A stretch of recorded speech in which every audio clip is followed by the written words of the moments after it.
Okay, today I'd like to take a look at the Smith&Wesson M&P 9 with the thumb safeties. And you get your handy blue box.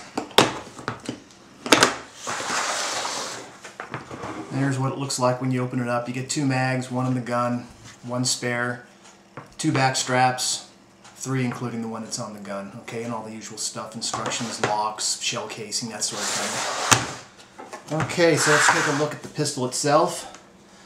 Smith&Wesson M&P. I specifically went out and got the thumb safeties. You can see they're pretty wide, unlike, like the Ruger SR9. A 1911 guy, you obviously don't need that. I actually had to look around to find this model with the safeties on there. But it gives a good grip on the thumb. Since I'm a 1911 guy, I enjoy them. You definitely don't need them, but that's what I wanted, so hey, that's me. It's a polymer plastic combat pistol, slightly rounded handguard, unlike the XDs or the Glocks where they're square, so I like that. I love the serrations on the back. You've probably heard me talk about the Smith&Wesson 1911. They're really grippy. It's a nice looking pistol. It's got ambidextrous controls, slide release, and safeties. The trigger is uniquely Smith&Wesson. It's got this curve. Unlike the Glock copy triggers, with the extra piece in there, this one actually is hinged. So it does the same thing, it just does it differently with a hinge. So that's Smith&Wesson. I mean, that gives it that Smith&Wesson look if you're a Smith fan. One thing I forgot to mention while I'm at it, one thing else I don't like about it, now that I'm back to the trigger, is this curved trigger. When I'm firing with a big hand, maybe I'm just a wimp, the bottom of my finger hits the bottom of that curve, and after you've fired a couple hundred rounds, it starts to get a little sore. So maybe I'm just a wimp, but that's something to think about too, depending on your hand size, that you may or may not like about this thing. There's your mag. It's a steel mag, I believe, 17 rounds. It's got a rather large base plate, but it mates up nicely with the butt, so I don't have a problem with that. I'll show you, there's the M&P. Now this is an old Model 439, and you can see the family resemblance there. You can see the curve in the trigger. Very similar in design, so it makes it look like a Smith traditional, which is kind of cool, if you're a Smith fan. It has a really large beaver tail here in the back if you have a huge hand. I have a big hand, and it's way big for me, but hey, it works, so I'm not complaining. The gun is reliable, it's accurate, it's a pretty boring gun, it shoots, with bullets go where I want, it functions perfectly, no drama, so boring is good. It has 3-dot sights. Okay, and takedown is a little bit unique on this one. Something I don't like is there's a little gizmo. I don't think I can even get you to see it. But in the bottom there, I'll show you with the frame off. You're supposed to push that down so you don't have to pull the trigger like you do on a Glock. It's a safety thing, but if you follow the safety rules, you never have a problem with that anyway. So, you have a takedown lever here, which you move up like a Glock or an XD. Well, like an XD, not like a Glock. But it swings up like that. Release the slide,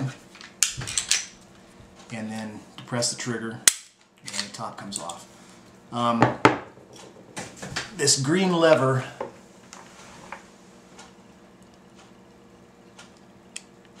right there, I just pushed it down. Let's see if I can get that in the frame. There it is. You can kind of see it under the ejector. You're supposed to push that down with a tool to strip it, and I think that's just dumb. If you need a tool to strip a gun, I just don't like it. It's very Glock-like on the inside. 4 small rails that the slide rides on. Very Glock-like. The plastic that it's made of, very stiff, very solid feeling. It's got a very comfortable grip. The thing that Smith really did on this that was really awesome is the back straps, the replaceable back straps, which you get 3, a small, a medium, and a large. This is the large. They increase in all dimensions. They increase on the side and on the back. And when they're on the pistol, it's kind of hard to tell on camera, but it looks like they're molded on there, and that's the way they, the gun was made. So that's really cool, because as I say in all of my videos, a pistol has to fit your hand if you're going to be comfortable with it, to shoot it well, to manipulate the controls. It has to fit your hand. So the Smith really got that down. And the way that works is you turn this extension on the back, which is actually the tool, a quarter turn, and then you pull it out. Thusly, that's what you end up with. This is actually what they tell you to push that little takedown pin with. And then the back strap simply lifts off.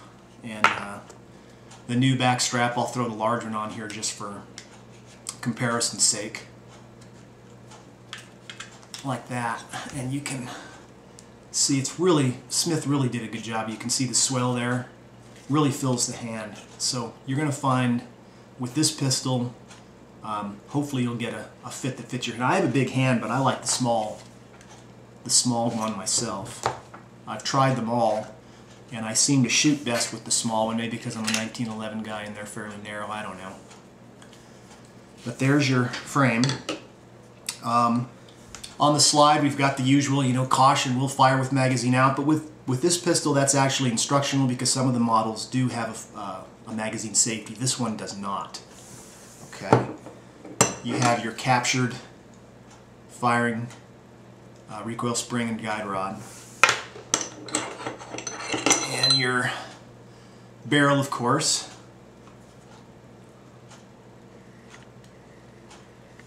There we go. A little bit better there for you. Nothing exciting. Typical construction. It looks nicely made to me. I'm pleased with it. There's the internals of the slide. Nicely made. Not a lot of tool marks or anything like that. The engraving on it is nice.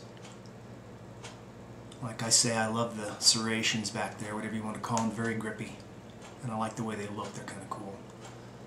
So there's what your slide looks like. So if you're looking to buy one of these, definitely think about the different back straps so it'll fit your hand. Okay. Like I say, it's been reliable. I've got about 500 rounds through it. Absolutely no malfunctions. Like I say, drama-free. Putting it back together is as simple as, sliding it all back together.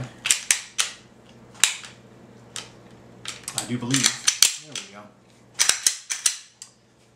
The safeties, unlike a 1911, they will allow the slide to go back whether they're on or off. So that's good or bad depending on how you like your guns to work. I enjoy the safeties because I'm a 1911 guy. So you may not like it, but like I say, I had to look for this. It's kind of uncommon. Most of them come without this safety, and you don't need it. It's just something that I wanted. Let me zoom out here a little bit. There we go. Like I say, 17 rounds. It's comfortable. It's fairly lightweight. It feels good in the hand. So I think this is a good choice for concealed carry.